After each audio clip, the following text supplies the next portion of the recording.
আসসালামু আলাইকুম, ফালিজ কিচেনে স্বাগতম। আশা করি সবাই ভালো আছেন এবং সুস্থ আছেন। আজকে আপনাদের জন্য নিয়ে আসলাম ক্যাশনাট সালাদ তৈরি করার রেসিপিটি নিয়ে।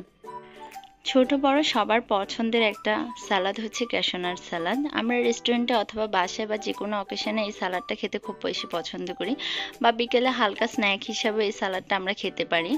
এই সালাদে অনেকগুলো উপকরণ থাকাতে এই সালাদটা অনেক বেশি পুষ্টি সমৃদ্ধ। তাই ভাবলাম আজকে আপনাদের সাথে ক্যাশনাট সালাদ তৈরি করার রেসিপিটি শেয়ার করি। তার আগে আপনাদের কাছে একটাই রিকোয়েস্ট, আমার চ্যানেলটি সাবস্ক্রাইব করবেন, পাশে থাকা বেল বাটনটি ক্লিক করে রাখবেন আমার সবগুলো ভিডিওর নোটিফিকেশন সবার আগে পেয়ে যাওয়ার জন্য। আর আজকের ভিডিওতে আমি আপনাদের সাথে শেয়ার করব ক্যাশনাট সালাদ তৈরি করার কিছু পদ্ধতি, অর্থাৎ যে পদ্ধতিতে ক্যাশনাট সালাদ সার্ভ করলে এটার স্বাদটা খুব ভালো থাকে এবং রেস্টুরেন্টের স্বাদের মতো সেম স্বাদটা আমরা পেতে পারি সেটা, এবং রেস্টুরেন্টের স্টাইলে কীভাবে পারফেক্ট একটা ক্যাশনাট সালাদ তৈরি করবেন সেটাই আলোচনা করব। এক এক রেস্টুরেন্টে ক্যাশনাট সালাদ এক একভাবে তৈরি করা হয়, তবে আজকে আপনাদের সাথে আমি যে ক্যাশনাট সালাদটা শেয়ার করব সেটা হচ্ছে সবচেয়ে ফেভারিট এবং সবচেয়ে মজাদার ক্যাশনাট সালাদ, যেটা অনেক নামি দামি রেস্টুরেন্টে সার্ভ করা হয়। সেই ক্যাশনাট সালাদটার রেসিপিটাই আজকে শেয়ার করব। চলেন তাহলে মূল ভিডিওতে যে আর রেসিপিটা দেখে নিই।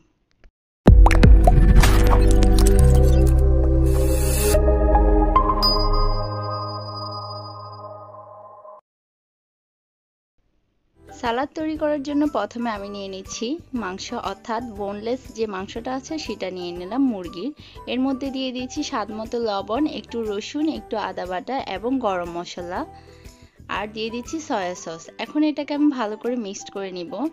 আর এই মাংসটা অবশ্যই বোনলেস হতে হবে, অর্থাৎ হাড় ছাড়া মাংসটাই আমরা ইউজ করব, বুকের মাংস। ভাজার আগে আমি এখানে দিয়ে দিচ্ছি কর্নফ্লাওয়ার, এরপর দিয়ে দিচ্ছি একটি ডিমের সাদা অংশ। এখানে যেহেতু আমি অল্প পরিমাণে করছি সেজন্য পুরো ডিমটা না ব্যবহার করে অর্ধেক ইউজ করলাম। যদি আপনারা অনেক বেশি পরিমাণ করে থাকেন তাহলে সম্পূর্ণ ডিমটা দিয়ে দিবেন। এখন আমি এটাকে ভালো করে মিক্স করে নিচ্ছি। চাইলে আপনারা ভাজার আগে আরেকটু কর্নফ্লাওয়ার দিয়ে নিতে পারেন যদি ক্রিস্পিটা বেশি যান। আর চিকেনটা যদি একটু বেশি ক্রিস্পি হয় খেতে ভালো লাগে। যখন আমরা ক্যাশনাট সালাডটা গরম গরম খাবো, এই ক্রিস্পি চিকেনটা অনেক বেশি স্বাদটা বাড়িয়ে দেয়। এখন আমি প্যানে চিকেনটাকে ভেজে নিচ্ছি।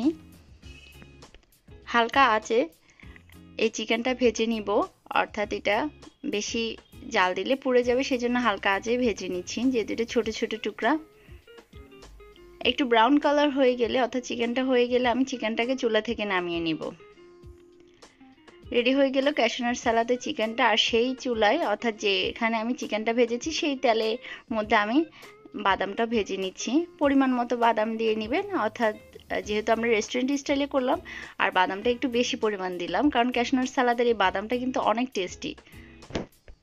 বাদামটাই আসলে অনেক মজার, সেই জন্য বাদামের পরিমাণটা একটু বেশি করে দিয়ে দিচ্ছি। আর এখন আমি এখানে তৈরি করে নেব একটি সস।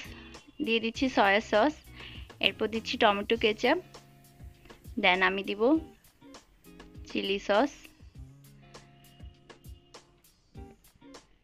আপনারা লাইট চিলি সস অথবা ডার্ক যেটা আপনাদের কাছে থাকে সেটা ইউজ করতে পারেন। এখন এটাকে আমি ভালো করে মিক্স করে দিয়ে দিচ্ছি সামান্য পরিমাণের চিনি, সামান্য পরিমাণের লবণ, শুকনো মরিচ কেটে 2টা বা 3টা, সেটা হচ্ছে আপনাদের পছন্দ অনুযায়ী ঝালটা।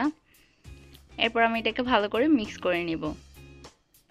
বাসায় আমাদের সবারই এই সসগুলো থাকে, যেহেতু আমরা প্রায় সবাই ফাস্ট ফুডগুলো খেয়ে থাকি। এরপর আমি এখানে দিয়ে দিচ্ছি পছন্দ মতো ক্যাপসিকাম অথবা আমাদের যার বাসায় যেটা থাকে। এরপর দিয়ে দিচ্ছি শসা। আপনাদের কাছে যখন যে সবজিটা থাকে সেটা দিয়ে করতে পারেন, অর্থাৎ সবজি মিন্স আমি সালাদের উপকরণগুলো বুঝেছি। রেড ক্যাপসিকাম, গ্রিন ক্যাপসিকাম, এরপর দিয়ে দিচ্ছি গাজর,